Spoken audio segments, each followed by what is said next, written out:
Hello everyone. तो आज की वीडियो में हम देखेंगे how to prepare for CSAT and CSAT के लिए स्ट्रैटेजी देखेंगे।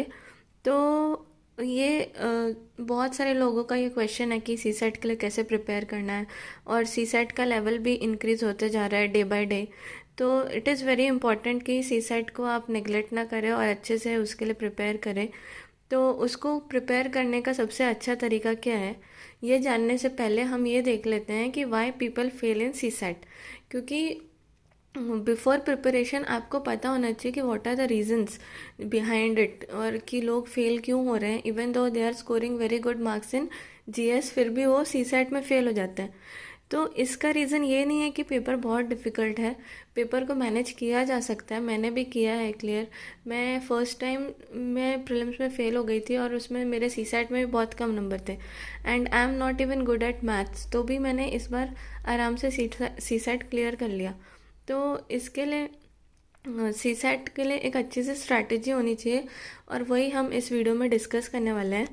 तो पहले ये डिस्कस करने से पहले कि how to prepare, we should look at कि why people fail in CSAT. तो सी सैट में फ़ेल होने के कई तरीके हैं और इसके बहुत सारे रीज़न्स है कि लोग फेल क्यों होते हैं। तो सबसे पहला रीज़न है फियर। तो फियर किस चीज़ का होता है? फियर सी सैट का होता है। क्योंकि बहुत सारे लोग ऐसे हैं जो फेल हो रहे हैं। तो ऑलरेडी दूसरे लोगों के मन में ये बन जाता है कि सी सैट बहुत डिफ़िकल्ट है क्लियर करने का। तो जो लोग अटेम्प्ट कर रहे हैं वो भी डरते रहते हैं, क्योंकि उनको लोगों ने बताया है, दूसरे लोगों ने बताया कि सी सैट आजकल डिफ़िकल्ट होता जा रहा है, बहुत डिफ़िकल्ट है, इसीलिए। तो एक तो सबसे पहला रीज़न है फियर का। और ये फियर तब ज़्यादा हो जाता है जब आपने प्रिपरेशन नहीं करी है, आपने फुल फोकस जीएस पे दिया, आपने सी सैट किया नहीं, तो इसीलिए ये फियर और ज़्यादा हो जाता है। तो first and foremost reason is fear. जब तक आपके अंदर से सी सैट का फियर नहीं निकलेगा, तब तक इसको क्लियर करना मुश्किल है। Next is exhausted. हम फर्स्ट पेपर लिखने के बाद, फर्स्ट जीएस का पेपर लिखने के बाद प्रीलिम्स के टाइम हम लोग एग्जॉस्ट हो जाते हैं, और उस टाइम पे जो 2 घंटे का ब्रेक मिलता है, उस टाइम पे रेस्ट करना इज़ वेरी इंपॉर्टेंट। कुछ लोग उस टाइम पे भी बातें कर रहे हैं, फर्स्ट पेपर को ही डिस्कस कर रहे हैं, उसके आंसर्स फाइंड कर रहे हैं, और फर्स्ट पेपर के ट्रॉमा से निकले नहीं हैं। तो वो सेकंड पेपर पे अच्छे से कंसंट्रेट नहीं कर पाते। तो इसीलिए इसके लिए इम्पॉर्टेंट है कि फ़र्स्ट पेपर जो हो गया है तो उसको छोड़ दो, और नेक्स्ट पेपर का देखो, और ब्रेक में रिलैक्स करो, थोड़ा अच्छे से खाना खाओ, और उसके बाद ये सेकंड पेपर के लिए तो आराम से थोड़ा सा रेस्ट लेने के बाद ये पेपर देने के लिए जाना चाहिए। तो एक रीज़न ये भी है। नेक्स्ट क्या है? थर्ड रीज़न है टुक इट वेरी लाइटली। तो अब थोड़े लोग सी सेट को बहुत लाइटली ले लेते हैं, वो सोचते हैं कि ये बहुत ही आराम से हो जाएगा, रीडिंग कॉम्प्रिहेंशन कर लेंगे, ये कर लेंगे, वो कर लेंगे, हो जाएगा। बट उतना ईजी अब है नहीं है। अब आपको इसके लिए अच्छे से प्रिपरेशन करनी पड़ेगी। ये बस रीडिंग कॉम्प्रिहेंशन से आप नहीं कर सकते। रीडिंग कॉम्प्रिहेंशन से आपको श्योरिटी नहीं रहेगी कि होगा कि नहीं, क्योंकि वो इतने, उसके जो ऑप्शंस होते हैं वो इतने क्लोज होते हैं कि बता नहीं सकते कि कौन सा करेक्ट है। और इवन जो कोचिंग इंस्टीट्यूट्स आंसर की देती है वो भी बहुत ही सारे इंस्टीट्यूट्स की अलग अलग होती है फॉर रीडिंग कॉम्प्रिहेंशन, और यूपीएससी के कुछ अलग ही होती है। तो इसीलिए हम लोग ये एज्यूम नहीं कर सकते कि इसीलिए इस सी सैट पेपर को लाइटली नहीं लेना चाहिए, और इसके लिए अच्छे से प्रिपरेशन करनी चाहिए। नेक्स्ट है नॉट इनफ प्रिपरेशन। तो अच्छे से प्रिपेयर नहीं किया। अब ये इनफ प्रिपरेशन क्यों? क्योंकि इसको अच्छे से प्रिपेयर क्यों नहीं किया? क्योंकि इसको लाइटली लिया, पूरा फोकस तो जीएस पे डाल दिया, इस पे कुछ ध्यान ही नहीं दिया। तो इसीलिए बहुत सारे लोग यहाँ पे फेल हो जाते हैं।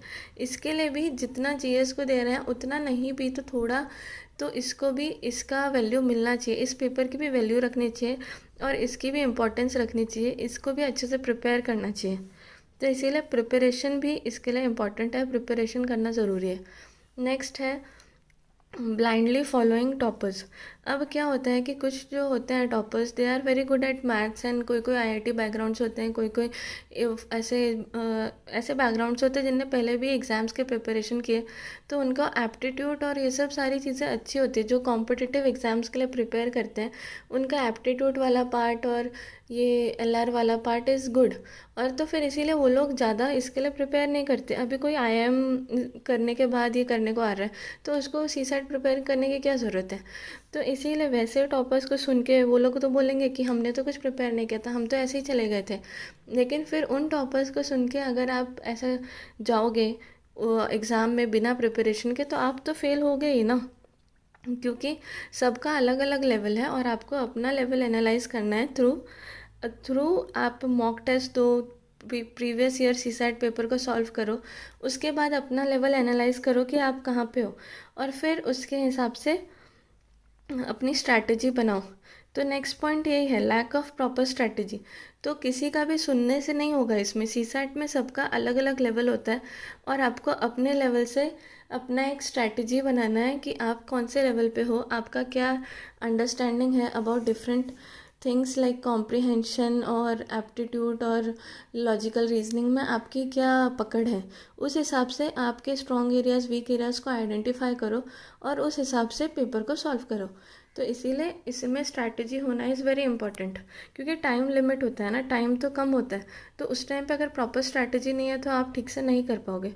Next is did not give मॉक्स। अब मॉक्स इसमें सीसैट में टाइम मैनर्स में मॉक देना इज़ वेरी इंपॉर्टेंट, क्योंकि टाइम लिमिटेड होता है। अगर लिमिटेड टाइम नहीं है तो सॉल्व तो सब लोग ही कर लेंगे, जो ऐसे क्वेश्चंस होते हैं जो कि सॉल्व तो सब कर लेंगे।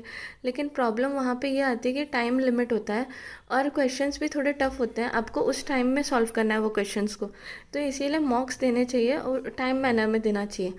सिमिलरली पीवाई क्यूज को टाइम मैनर में सॉल्व करके देखो, फिर आपको अपना लेवल पता चल जाएगा।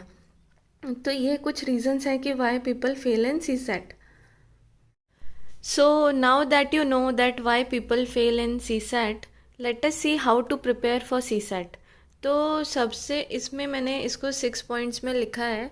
फर्स्ट पॉइंट इज, सबसे पहले PYQs आर वेरी इंपॉर्टेंट, और PYQs को बहुत अच्छे से करना है। PYQs को करिए, उसमें से देखिए कि कौन से टॉपिक्स हैं जो UPSC के फेवरेट हैं। मतलब कुछ टॉपिक्स हैं जैसे कि time and work, man and work, वैसे वाले distance and time, distance and speed. तो वैसे टॉपिक्स UPSC हर बार एक ना एक क्वेश्चन तो पूछता ही है उनसे। और कुछ जो एप्टीट्यूड के टॉपिक्स कुछ होते हैं विच आर वेरी कॉमन, वो जो हर एग्जाम में आते ही हैं। तो identify those topics and prepare those topics very well. तो यही थर्ड पॉइंट था कि प्रिपेयर कॉन्सेप्ट्स, जो कि इम्पॉर्टेंट कॉन्सेप्ट्स हैं, कुछ इम्पॉर्टेंट कॉन्सेप्ट्स हैं क्वांट के, वो आपको प्रिपेयर करने हैं। Next is identify your strength and weaknesses. Once you have prepared, once you have solve the PYQs, तो आपको देखना है कि what are your strengths and weaknesses. जैसे मेरी स्ट्रेंथ थी reading comprehension and logical reasoning. I was not very good at quant, तो मैं उन दोनों को ज़्यादा फोकस करती थी, उनको अच्छे से करती थी। और उस हिसाब से आप अपनी एक स्ट्रैटेजी बना लीजिए। When you after giving PYQs आपको पता चल जाएगा कि आपकी स्ट्रेंथ क्या है और आपकी वीकनेसेस क्या है। Next, give मॉक्स in time manner.